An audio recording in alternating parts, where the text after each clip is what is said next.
స్వాతంత్ర దినోత్సవ శుభాకాంక్షలు తెలియజేస్తూ 79వ స్వాతంత్ర దినోత్సవాన్ని పురస్కరించుకొని 78 వసంతాలు దిగ్విజయంగా పూర్తి చేసుకుని 79వ వసంతంలోకి అడుగుపెట్టాం. మరి ఆ సభకు అధ్యక్షత వహిస్తున్నటువంటి జిల్లా పరిషత్ ఉన్నత పాఠశాల ప్రధాన ఉపాధ్యాయులు గౌరవ శ్రీ వీర్రాజు మాస్టర్ గారికి, అదేవిధంగా ఎస్ఎంసి చైర్మన్ సోదరుడు గవర్నర్ శ్రీ గతం తులసిరావు గారికి, ఎంపీటీసీ గవర్నర్ శ్రీ మద్దెల పాపారావు గారికి, అదేవిధంగా ఎక్స్ ఎంపీటీసీ సోదరి గీతం గారికి, మద్దెల రామారావు గారికి, అలాగే పిఎస్సిఎస్ డైరెక్టర్ నూతనంగా ఎన్నుకోబడినటువంటి Palasa PSCS director governor Shri Boddu Dushyant గారికి, అలాగే మాజీ SMC chairman governor Shri sir Jogarao గారికి, అలాగే ward member governor Shri Mudipindi Kumar Raju గారికి, అదేవిధంగా ఎంపీఎఫ్ చైర్మన్ ప్రతినిధి చిరంజీవి గారికి, అలాగే ప్రవాస బొడ్డపూడి వాసులు బిలాయ్ బొడ్డపూడి సంఘ మాజీ అధ్యక్షులు గవర్నర్ శ్రీ బొడ్డు జగన్నాథం గారికి, అన్నదాత రైతు సంఘం అధ్యక్షులు రాజా శ్రీనివాసరావు గారికి, అలాగే సైనికుల అధ్యక్షులు తామర రామారావు గారికి, గడ్డపాడు యువజన సంఘం ప్రతినిధి శ్రీనివాస్ గారికి, జయభీం యువజన సంఘం ప్రతినిధి గర్త నేశ్వరరావు గారికి, అలాగే అన్నయ్య పొచ్చ దుర్యోధన గారికి, తామర ధర్మారావు గారికి, పెద్దలు బొడ్డు చిన్నద్రి గారికి, అలాగే పోదంపల్లి ధర్మారావు గారికి, వంకల ధర్మారావు గారికి, నిరంజన గారికి, అలాగే కోఆప్షన్ సభ్యురాలు గవర్నర్ శ్రీమతి మామిడి కమలమ్మ గారికి, అందరికీ పేరు పేరున, అలాగే ఎక్స్ ఆర్మీ బొడ్డు మోహన్ రావు గారికి, నిరంజన గారికి, నరేష్ గారికి, అందరికీ పేరు పేరున, ప్రవీణ్ గారికి అందరికీ పేరు పేరున నా హృదయపూర్వక 79వ స్వాతంత్ర దినోత్సవ శుభాకాంక్షలు తెలియజేస్తూ, అదేవిధంగా విద్యార్థులకు మరోసారి 79వ స్వాతంత్ర దినోత్సవ శుభాకాంక్షలు తెలియజేస్తున్నాను. అయితే ఈరోజు భారతదేశానికి స్వాతంత్రం వచ్చి మరొక వసంతం నిండితే 8 దశాబ్దాలు పూర్తవుతుంది. ఈ 8 దశాబ్దాల్లో భారతదేశం ప్రపంచ చిత్రపటంలో ఒక సమున్నతమైన స్థానం సంపాదించిందని నేనైతే భావిస్తున్నాను. భారతదేశం ఇప్పుడున్నటువంటి అగ్రరాజ్యాలతో పోటీపడి ఒక ఆర్థిక వ్యవస్థగా, ఒక ఆర్థిక వ్యవస్థగా ఎదుగుతుందని నేనైతే భావిస్తున్నాను. అంతేవిధంగా నేడు ప్రపంచంలోనే భారతదేశం 4వ ఆర్థిక వ్యవస్థగా పరిగణించిందని నేనైతే చెప్తున్నాను. అదేవిధంగా భారతదేశం బ్రిటిష్ సామ్రాజ్యవాద, వలసవాద వాటన్నింటినీ కూడా సత్యం అహింస, భారతదేశం పూజ్య బాపూజీ సత్యం అహింస మార్గం ద్వారా బ్రిటిష్ సామ్రాజ్యాన్ని పెనుగిలించి భారతదేశానికి స్వాతంత్రం వచ్చింది. స్వాతంత్రం, స్వేచ్ఛ, మరి ఇవన్నీ కూడా ఎవరి ద్వారా వచ్చాయి? దానికి మూల కారణం త్యాగదనులు. వారు జీవితాలు సైతం త్యాగం చేసి భారతదేశానికి స్వాతంత్రాన్ని అందించారు. వారికి ఈ సందర్భంగా ప్రత్యేకమైనటువంటి ధన్యవాదాలు తెలియజేయాలి. అలాగే ఆ భారతదేశంలో మనం గర్వపడాలి. అదేవిధంగా భారతదేశం సూర్యుడు రవి అస్తమించిన బ్రిటిష్ సామ్రాజ్యాన్ని పూజ్య బాపూజీ ఏ విధంగా అయితే గడ్డి పూచలన్నీ ఒక తోడులా పేర్కొని మధుర ప్రేమిని బంధించినట్టు బ్రిటిష్ సామ్రాజ్యాన్ని పెకిలించి భారతదేశానికి స్వాతంత్ర గాలులు పీల్చేలా చేశారు. ఆ విధంగా భారతదేశం నేడు స్వేచ్ఛ, స్వాతంత్రతలో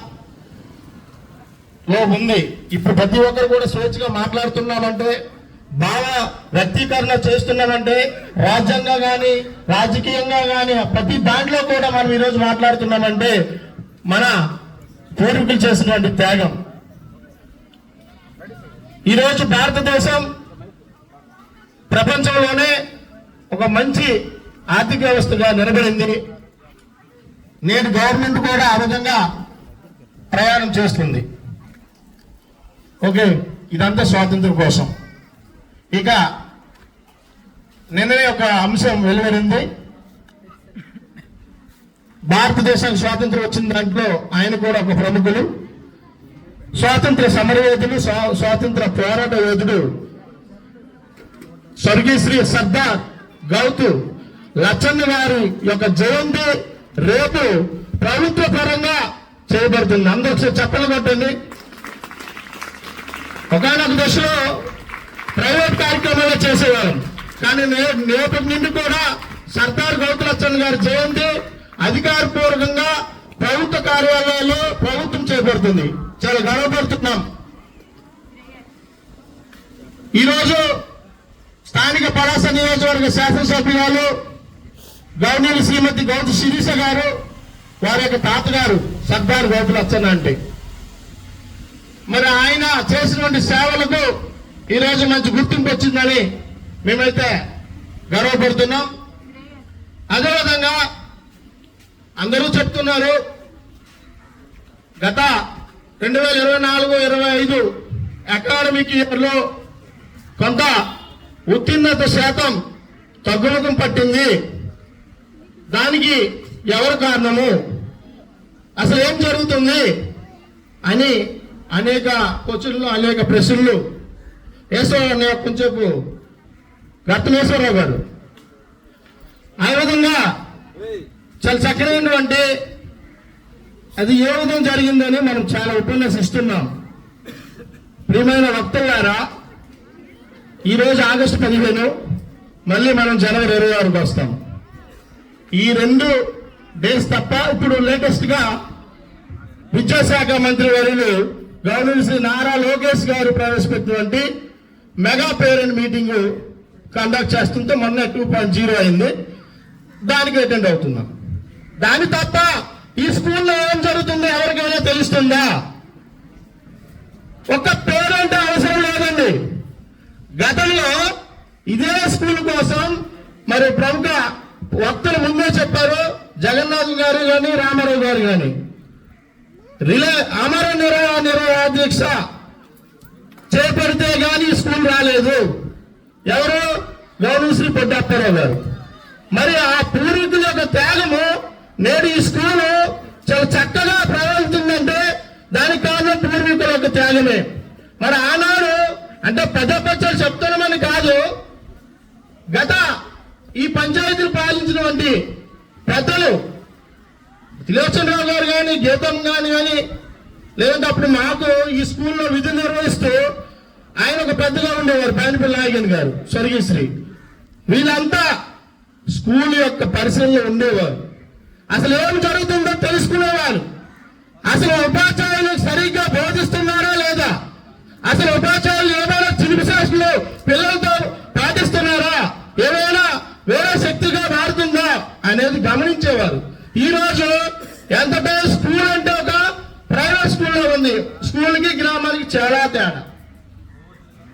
గతంలో ఒక ఉపాధ్యాయుడు ఈ స్కూల్ నుండి బయలుదేరినా, ఉద్యోగం విరమణ పొందిన మన గ్రామం నుండి సన్మాన సభ చేసేవారం.